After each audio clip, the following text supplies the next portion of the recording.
Salve Maria, eu sou o Lucas e faço parte da equipe de iniciação cristã da Paróquia Nossa Senhora de Fátima em Tomás Coelho, e o nosso tema de hoje é o magistério, o magistério da igreja.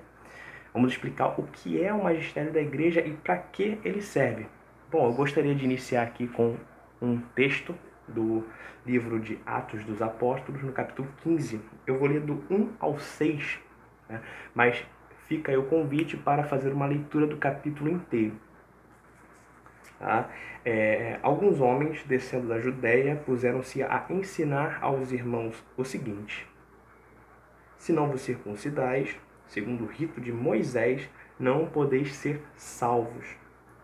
Originou-se então grande discussão de Paulo e Barnabé com eles, e resolveu-se que estes dois, com alguns outros irmãos, fossem tratar desta questão com os apóstolos e os anciãos em Jerusalém.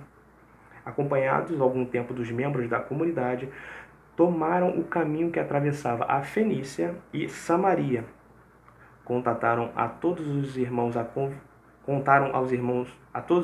conversão dos gentios, o que causou a todos grande alegria. Chegando a Jerusalém, foram recebidos pela comunidade, pelos apóstolos e anciãos, a quem contaram tudo o que Deus tinha feito com eles. Mas levantaram-se alguns que, antes de ter abraçado a fé, eram da seita dos fariseus, dizendo que era necessário circuncidar aos pagãos e impor-lhes a observância da lei de Moisés. Reuniram-se os apóstolos e os anciãos para tratar desta questão. Bom, esse texto aqui fala de um ritual próprio dos judeus, que é a circuncisão. A circuncisão ela é praticada até hoje pelos judeus, que é um rito no qual o menino ele é inserido na aliança, que é praticado desde a época de Abraão, no qual se corta o prepúcio, localizado, que fica localizado no órgão genital masculino. Esse ritual, todo o menino nascido, todo menino judeu deve passar por esse ritual. E os cristãos, os cristãos que haviam se convertido, que eram de origem judaica, eles julgavam ser necessário que todos que se convertessem ao cristianismo também passassem por esse ritual, inclusive os pagãos. Isso estava causando um grande alvoroço, um grande problema naquela época que precisava ser resolvido. Nós não vamos nos ater no objeto da questão, que esse caso ocorreu no Concílio de Jerusalém, essa discussão ocorreu no primeiro concílio da igreja, que foi o Concílio de Jerusalém.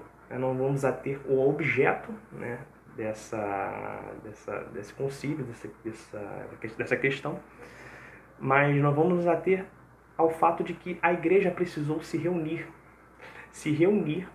para solucionar esse problema, chegar a um denominador comum e transmitir um ensinamento verdadeiro que seja fiel. Te convido novamente a ler esse capítulo inteiro, que você vai ver com maior clareza, vai perceber com maior clareza esses pontos que eu mencionei agora. Ou seja, após esse texto, após esse pedaço, esse trecho que eu acabei de ler, Pedro vai fazer um discurso. E Tiago também. São Tiago vai fazer um discurso. São Pedro faz primeiro e São Tiago faz um outro discurso, no qual se chega a uma conclusão. Fica o convite novamente. Então, a essência do magistério é essa, ou seja, magistério significa ensino. Um professor, quando exerce a sua profissão, ele está exercendo o quê? O magistério. Então faz parte da missão da igreja ensinar. Então, para clarear um pouco mais o que a gente está tratando aqui, eu vou ler um trecho do Catecismo da Igreja Católica, no parágrafo 88. Esse trecho ele menciona um documento da igreja, o documento da Constituição Dei Verbum, que fala sobre a revelação divina. Perdão, número 88 não, vou ler aqui o 85. O 85 Diz assim: o ofício de interpretar autenticamente a palavra de Deus, escrita ou transmitida, foi confiado unicamente ao magistério vivo da Igreja, cuja autoridade se exerce em nome de Jesus Cristo, isto é, foi confiado aos bispos em comunhão com o sucessor de Pedro, o bispo de Roma. No 86, todavia tal magistério não está acima da palavra de Deus, mas a serviço dela, não ensinando senão o que foi transmitido, no sentido de que, por mandato divino, com a assistência do Espírito Santo, piamente ausculta aquela palavra, santamente aguarda e fielmente a expõe, e deste único depósito da fé, tira o que nos propõe para ser crido como divinamente revelado. Muita informação, mas a gente vai tentar resumir. Esse magistério tem que ensinar o que é verdadeiro. E esse magistério só ensina o que é verdadeiro com relação à fé. Crer ao contrário disso não faz parte da nossa fé. Se você se diz católico, você tem que crer que Jesus Cristo, lá na sua missão, quando ele deu as chaves do reino a São Pedro, ele instituiu uma hierarquia que foi querida por ele. E através dessa hierarquia, dessa realidade como um todo, essa realidade eclesial que a gente fala, completa na sua totalidade, nessa realidade será transmitido o ensinamento verdadeiro sobre a fé, sobre o que foi revelado por Deus, com a assistência do Espírito Santo.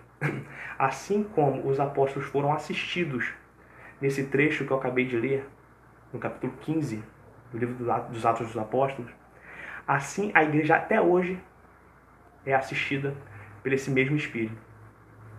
A igreja, ao longo do tempo, ela precisa se pronunciar sobre diversas questões, assim como precisou se pronunciar nessa passagem bíblica que eu li. Os problemas não acabam. Os problemas novos, eles aparecem ao longo do tempo, ao longo da história dos homens. Novos problemas vão aparecendo e novas soluções devem ser elaboradas. E o Espírito Santo não nos deixou. Nosso Senhor Jesus Cristo não nos deixou órfãos. Eis que estarei convosco até a consumação dos séculos. Até a consumação dos séculos, ele disse. E ele está conosco nos sacramentos e também na realidade eclesial, na autoridade dos bispos, ensinando o que é verdadeiro, o que é revelado, o que deve ser crido.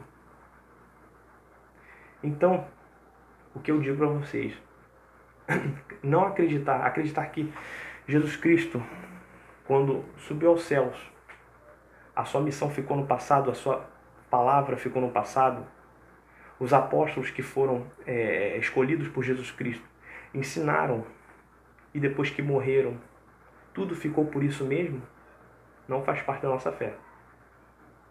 Os apóstolos morreram.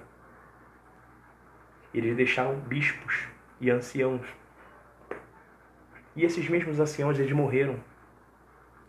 E assim sucessivamente foram ordenados novos bispos até os dias de hoje. Então, até os dias de hoje, nós temos a verdadeira igreja querida por nosso Senhor Jesus Cristo, viva. Porque assim nosso Senhor o quis. É por meio desse magistério vivo, dos legítimos pastores que foram ordenados por legítimos pastores, remontando até nosso Senhor Jesus Cristo, que nós vamos obter tudo aquilo que é necessário para a nossa salvação. Todo o ensinamento verdadeiro. Se Jesus Cristo não deixou uma igreja assistida pelo nosso Espírito Santo para ensinar corretamente o que ele deixou, essa igreja só pode ter falhado.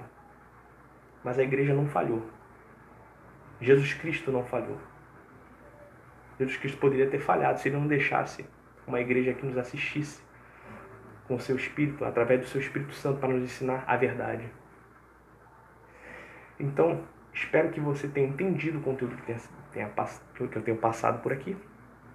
O parágrafo que eu li do Catecismo da Igreja Católica é o parágrafo 85, e convido que você faça uma leitura um pouco maior desse ensinamento contido nesse documento, que é um dos documentos principais para o ensino da fé. E se tiver alguma dúvida, pode comentar aqui embaixo, e quem tem o meu contato pode falar comigo, me dar um alô. Agradeço a todos pela atenção.